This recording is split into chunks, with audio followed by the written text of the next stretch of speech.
할렐루야, 주님의 평강 여러분들과 함께하길 소망합니다. 오늘은 예수님께서 말씀하신 팔복 중에서 다섯 번째, 그리고 여섯 번째 복에 대해 나눌 차례입니다. 팔복은 크게 두 부분으로 나눌 수 있는데, 하나는 어떠한 사람이 복이 있는지에 대한 내용이고, 또 다른 하나는 무엇을 행하는 사람이 복이 있는지에 대한 내용입니다. 첫 번째에서 네 번째까지는 어떠한 사람이 복이 있는지에 대한 가르침입니다. 예수님께서는 마음이 가난한 사람, 슬픔이 가득한 사람, 온유한 사람, 그리고 의에 줄이고 목마른 사람이 복이 있다고 말씀하셨습니다. 모두 무엇 못한 사람, 어떠한 상태에 있는 사람이 복이 있는지에 대한 내용입니다. 다섯 번째에서 마지막 여덟 번째는 무엇을 행하는 사람이 복이 있는지에 대한 가르침입니다. 자비를 베푸는 사람, 마음을 깨끗하게 하는 사람, 평화를 이루는 사람, 그리고 박해를 받는 사람이 복이 있습니다. 모두 무엇을 하는 사람이 복이 있는지에 대한 내용입니다. 그런데 이 첫 번째 부분과 두 번째 부분은 따로 동떨어져 있는 것은 아닙니다. 사실은 서로 밀접하게 관련이 있습니다. 왜냐하면 대체로 어떤 사람이냐에 따라서 그 행동이 결정되기도 하고 반대로 행동을 보면 어떤 사람인지 드러나기도 하기 때문입니다. 예를 들어 게으른 사람이 지각을 자주 하고 지각을 자주 하는 사람을 게으르다고 합니다. 속이 좁은 사람이 잘 삐치고 잘 삐치는 사람을 보고 속이 좁다고 합니다. 팔복도 마찬가지입니다. 마음이 가난한 사람이 자비를 베풉니다. 가난이 뭔지 알기 때문입니다. 자신의 죄를 놓고 슬퍼하는 사람은 마음을 깨끗하게 합니다. 온유한 사람이 평화를 이루고 의에 주르고 목마를 때 의를 위해 기꺼이 박해를 견뎌내게 됩니다. 이처럼 어떠한 사람이냐에 따라서 그에 걸맞는 행동이 나타나고 특정한 행동에 따라서 그가 어떤 사람이냐가 드러납니다. 그래서 복 있는 어떠한 사람은 복받을 어떠한 행동을 합니다. 오늘은 복 있는 사람이 어떤 행동을 하는지 함께 알아보길 원합니다. 먼저 첫 번째, 복 있는 사람은 다른 사람에게 자비를 베풉니다. 자비란 불쌍히 여기는 마음입니다. 하지만 그저 마음으로만 불쌍하게 여기는 것은 진정한 자비가 아닙니다.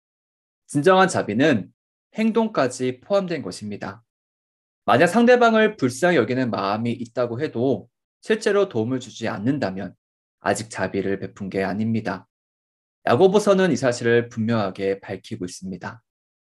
어떤 형제나 자매가 헐벗고 그날 먹을 것조차 없는데 여러분 가운데서 누가 그들에게 말하기를 평안히 가서 몸을 따뜻하게 하고 배부르게 먹으십시오 하면서 말만 하고 몸에 필요한 것들을 주지 않는다고 하면 무슨 소용이 있겠습니까? 이와 같이 믿음의 행함이 따르지 않으면 그 자체만으로는 죽은 것입니다. 행함이 없는 믿음이 죽은 믿음인 것처럼 행동하지 않는 자비는 죽은 자비입니다. 상대방을 불쌍히 여기는 마음으로 무언가를 실제로 행할 때 그때 비로소 자비가 됩니다. 도움이 필요한 사람에게 도움을 베푸는 모든 행동이 다 자비입니다. 배고픈 사람을 먹이고 아픈 사람을 돌보고 슬퍼하는 사람을 위로해주고 용서를 구한 사람을 용서해주는 것이 바로 자비입니다. 이런 의미에서 자비는 명사이면서 동시에 동사입니다. 그래서 우리말 사전에도 자비를 가볍게 여겨 돌보아줌이라고 설명하고 있습니다. 여기서 가볍게 여기는 것은 마음이고 돌보아주는 것은 행동입니다. 이처럼 자비는 마음과 행동이 함께 가는 것이지요. 예수님께서는 자비를 베푸는 사람, 마음으로만이 아니라 행동까지 포함해서 다른 사람을 불쌍히 여기는 사람에게 복이 있다고 말씀하셨습니다. 이 사람들에게는 어떤 복이 있을까요? 하나님께서 자비롭게 대해주십니다.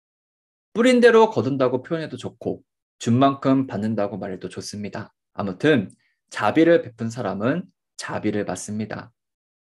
주고받는 것은 인간관계의 가장 기본적인 원칙 중에 하나입니다. 인간관계가 원만하게 유지되려면 주고받는 게 잘 되어야 합니다. 이게 깨지면 관계도 깨지지요. 예를 들어 내가 약속 시간을 지키면 상대방도 지켜줘야 합니다. 내가 영화를 쏘면 상대방은 밥을 쏘는 게 인지상정입니다. 이것을 꼭 계산적이라고 생각해서는 안 됩니다.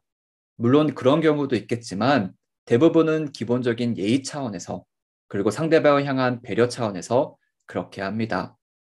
그런데 이걸 두고 째째하다, 치사하다, 계산적이다라고 말하는 사람치고 더 섬기고 베푸는 사람을 본 적이 없습니다. 이런 말을 한 사람들은 대부분 받는 쪽이지 주는 쪽은 아닙니다. 이렇게 나오면 관계가 깨지지요. 관계는 서로 주고받을 때 유지됩니다. 왜냐하면 그것이 곧 서로를 향한 마음 씀씀이이기 때문이죠. 마음 쓰는 게 없는데 어떻게 관계가 유지될 수 있을까요? 이런 이유에서 자비를 베풀고 자비를 받는 것은 평범하면서도 인간관계의 기본 원칙 중에 하나라고 할 수 있을 것입니다. 하지만 이론과 현실은 언제나 다른 법입니다. 내가 자비를 베푼다고 해서 반드시 자비를 받으리란 보장은 없습니다. 내 편에서만 일방적으로 자비를 베풀다가 끝날 수도 있습니다. 아니, 그런 경우가 비일비재합니다.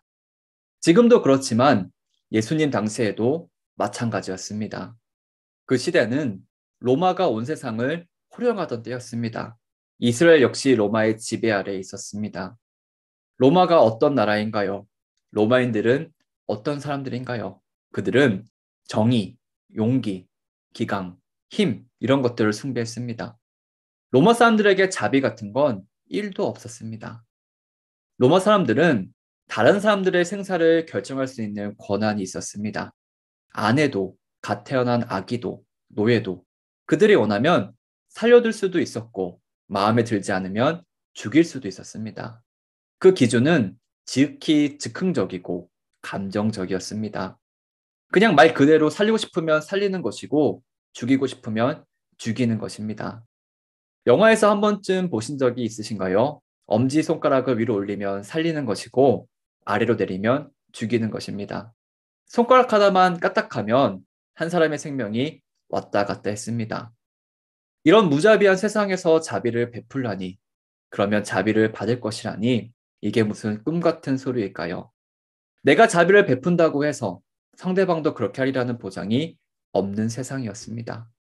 괜히 마음 약한 모습을 보였다가는 이용당하기 딱 좋았습니다. 사실 예수님만 생각해봐도 그렇습니다. 물론 이 말씀을 하시고 나서 한참 후에 일어난 일이긴 하지만 예수님도 실컷 자비를 베풀었다가 뒤통수를 맞았습니다. 예수님께서는 사람들의 병도 고쳐주시고 귀신도 쫓아내주시고 배고플 때 먹여주셨습니다. 당시로서는 그 어디에서도 기대할 수 없고 볼 수 없었던 파격적인 자비였습니다. 그런데 결국 어떻게 됐나요? 바로 그 사람들에게 배신을 당했습니다. 뒤통수를 제대로 맞았었습니다. 한때는 그렇게 환호하며 예수님을 따라다니던 사람들이 예수님으로부터 엄청난 자비를 받은 그 사람들이 이제는 예수님을 십자가에 못 박으라고 소리칩니다. 누가복음 23장 21절이지요. 그러나 그들이 외쳤다. 그 자를 십자가에 못 박으시오. 십자가에 못 박으시오. 설마 예수님께서는 그렇게 될지도 모른 채 그저 순진무구하게 자비를 베풀라고 가르치신 것일까요? 그렇지는 않습니다. 왜냐하면 예수님께서는 이미 어떻게 되실지 알고 계셨습니다. 좀 더 정확하게 말하면 예수님께서는 사람들에게 외면당하고 버림받고 마침내 십자가에 못 박혀 죽으시는 일을 하기 위해 이 땅에 오셨습니다. 또 예수님께서는 일어나게 될 일에 대해 진작부터 여러 차례 제자들에게 예고하셨습니다. 때문에 예수님께서 아무것도 모른다고 생각할 수는 없습니다. 오히려 예수님께서는 그럼에도 불구하고 자비를 베풀라고 하신 것입니다. 그렇다면 예수님께서는 도대체 무슨 근거로, 무슨 이유로 자비 없는 이 세상 속에서 심지어 예수님도 자비를 받지 못하셨으면서 자비를 베풀면 자비를 받게 될 것이라고 말씀하셨을까요? 이 말씀을 제대로 이해하려면 우리가 자비를 베풀어야 할 대상과 우리에게 자비를 베풀어주는 이가 다르다는 것을 알아야 합니다. 지금까지 이야기했던 것처럼 이 세상에는 우리가 아무리 자비를 베풀어도 정작 우리는 자비를 받지 못할 수 있습니다. 애써 현실을 부정하지 않아도 그렇습니다. 그런데 만약에 내가 자비를 베풀 때 나에게 자비를 받은 그 사람이 아니라 다른 이가 나에게 자비를 베풀어 준다면 이야기가 달라집니다. 한번 예를 들어 볼까요? 형이랑 동생이랑 같이 놀고 있는데 이 녀석이 놀아주는 것만 해도 감지덕지인 줄 알아야지. 배가 고프다면서 염치 없이 과자까지 사달라고 합니다. 요즘에 과자가 또 좀 비싼가요? 그래도 동생이 사달라고 하는데 어떻게 매몰차게 떨쳐낼 수 있을까요? 그래서 큰맘 먹고 지갑을 꺼냈습니다. 그러면 사람이 나이가 많든 적든 양심이라는 게 있고 인정이라는 게 있으면 같이 나눠 먹어야 되는데 자기 품에 꼭 안고 지 혼자 먹는 게 아닌가요? 그래서 눈보다 빠른 손으로 과자를 한 주먹 쥐었습니다. 그랬더니 자기 과자를 뺏어 먹는다고 울고불고 난리를 칩니다. 그때 엄마가 돌아옵니다. 엄마는 자초지종 듣고서는 기특하다고 하면서 과자값도 주고 동생 잘 봐줘서 고맙다고 용돈도 주고 형이 제일 좋아하는 과자도 사다 주셨습니다. 아마 제가 무슨 말을 하려 하는지 눈치채셨을 것입니다. 우리가 이 세상에서 자비를 베풀 때 우리를 자비롭게 여기는 것은 우리로부터 자비를 받은 그 사람들이 아니라 우리의 자비를 지켜보고 계시는 하나님이십니다. 때문에 우리는 사람들에게 그럼에도 불구하고 자비를 베풀어야 합니다. 자비를 베풀 때 하나님께서는 자비롭게 대해 주십니다. 그래서 우리의 자비는 보답이 없는 일이 될 수 있으면서 동시에 반드시 돌아오는 일입니다.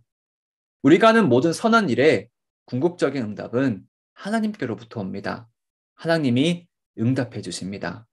그래서 우리는 상대방이 고모하든지 말든지 내 마음을 알아주든지 모르든지 나를 이용하려고 하든지 말든지 자비를 베풀어야 합니다. 그래야 한결같이 신실하게 자비를 베풀 수 있습니다.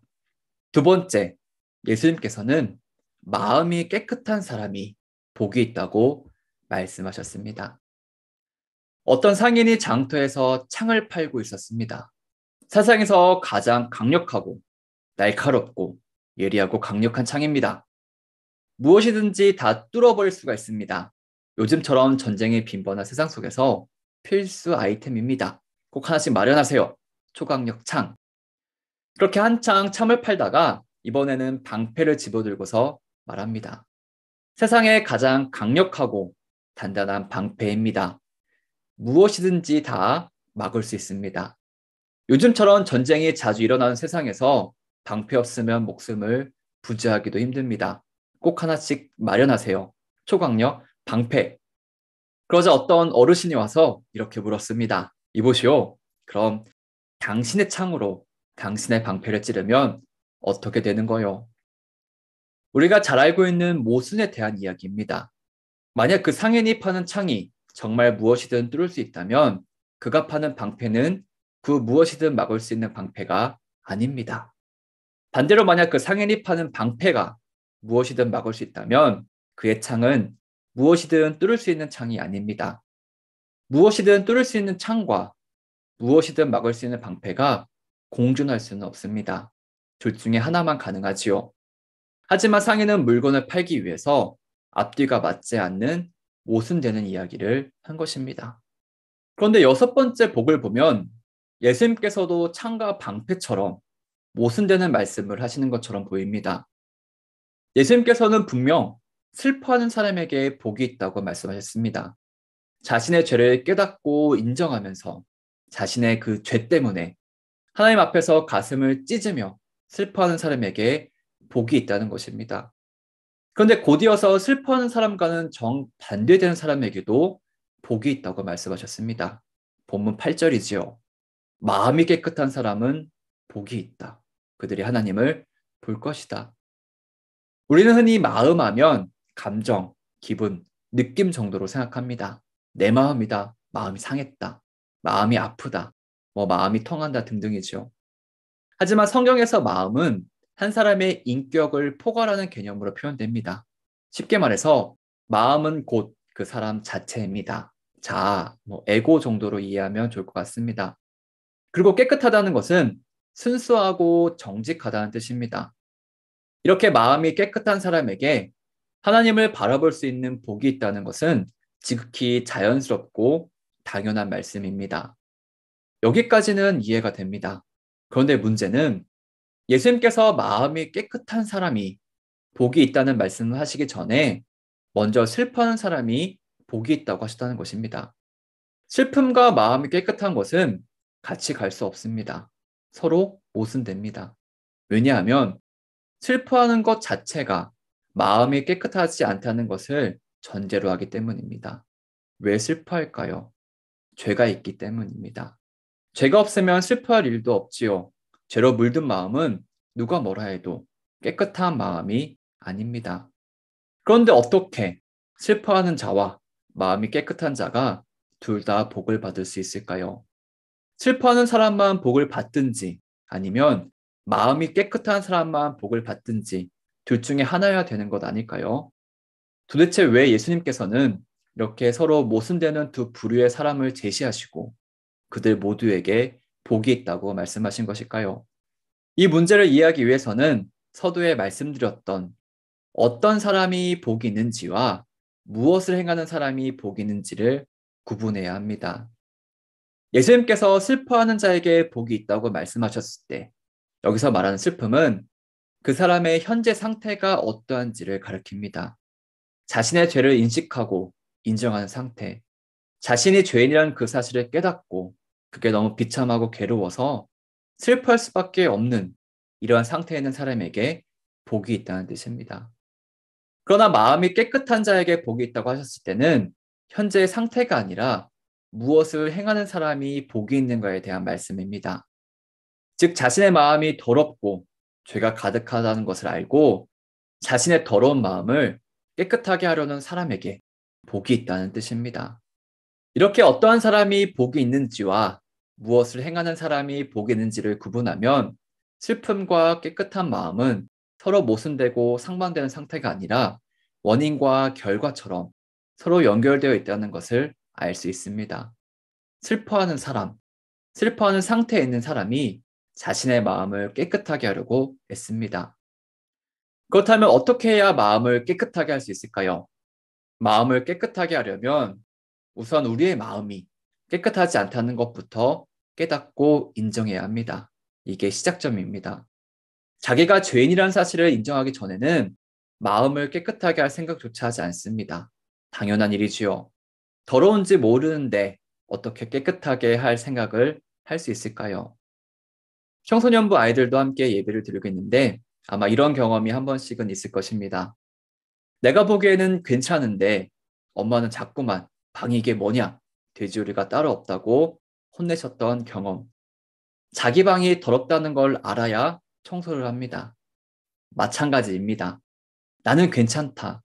나 정도면 착한 사람입니다. 이 정도 실수나 잘못은 누구나 다 저지르고 산다.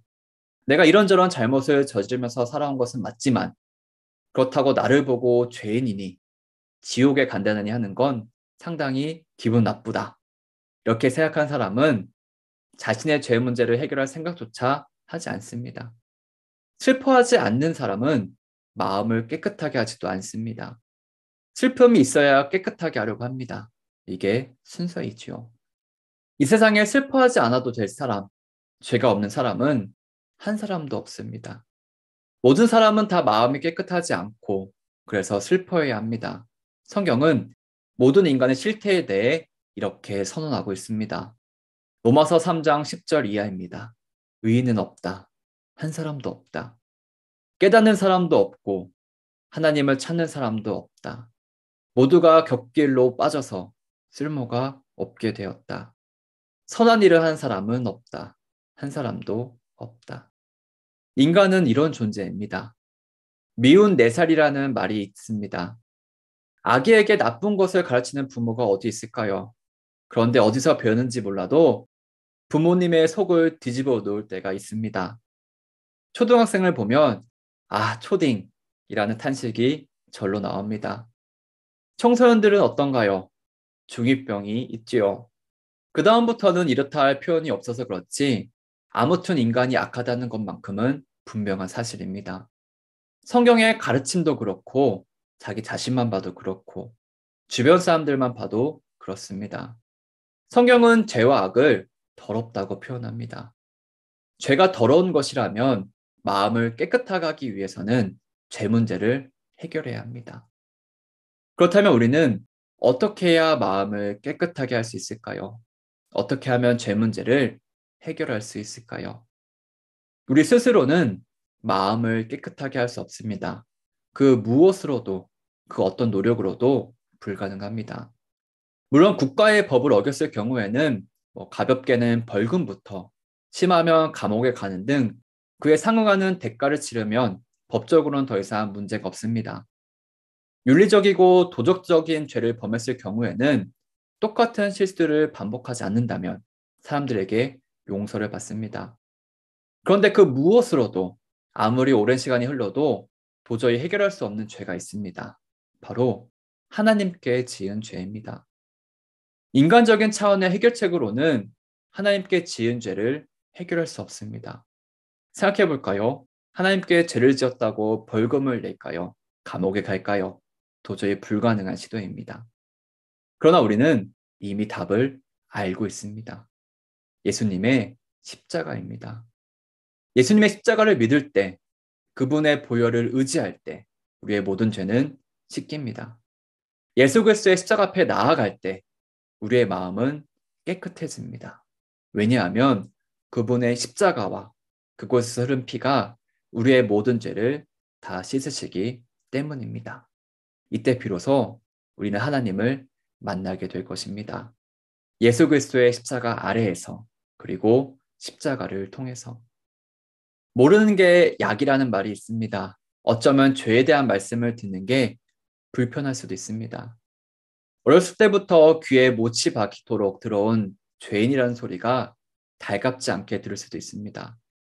이런 이야기들은 적당히 덮여두고 묵혀두고 있다가 고난주간이나 수련회와 같은 특별한 경우에 한 번씩 이야기해야지 너무 자주 끄집어내면 오히려 식상하게 느껴진다고 생각할 수도 있습니다.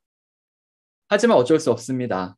우리가 죄인인 것을, 하루에도 수십 번씩 죄를 저지르면서 살아가는 것을, 죄는 매일 짓는데 죄에 대한 말씀은 어쩌다 한번 듣는다면 그게 더 이상한 것 아닐까요?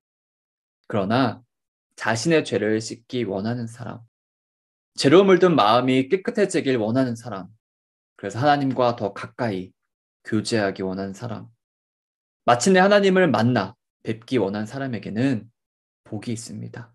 왜냐하면 그들의 발걸음이 예수 그리스도께로 향하기 때문입니다. 말씀을 맺겠습니다. 주일 아침 듣는 설교가 혹시 여러분들의 마음을 무겁고 어둡고 불편하게 만드시나요? 이왕이면 주일 예배에 경쾌하고 밝고 희망적인 말씀을 듣고 싶으신가요? 하지만 사실은 우리의 마음을 어둡게 만드는 말씀이 오히려 우리를 가장 밝은 곳으로 인도하십니다. 사랑하는 여러분, 우리는 왜 자비를 베풀어야 할까요? 그래야 자비를 받기 때문입니다. 비록 내가 자비를 베푼 사람들로부터 보답을 받을 수 없을지라도 우리가 하는 모든 선한 일에 대한 궁극적인 응답은 하나님께로부터 옵니다.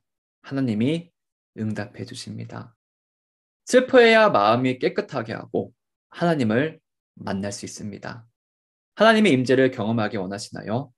오늘 하루 끊임없이 예수 그리스도의 십자가 앞으로 나아가십시오. 예수 그리스도의 보혈로 마음을 씻고 또 씻으십시오. 그러면 하나님을 만나는 복 있는 사람이 될 것입니다. 이 은혜가 우리의 인생의 여정 가운데 가득하길 간절히 축복합니다.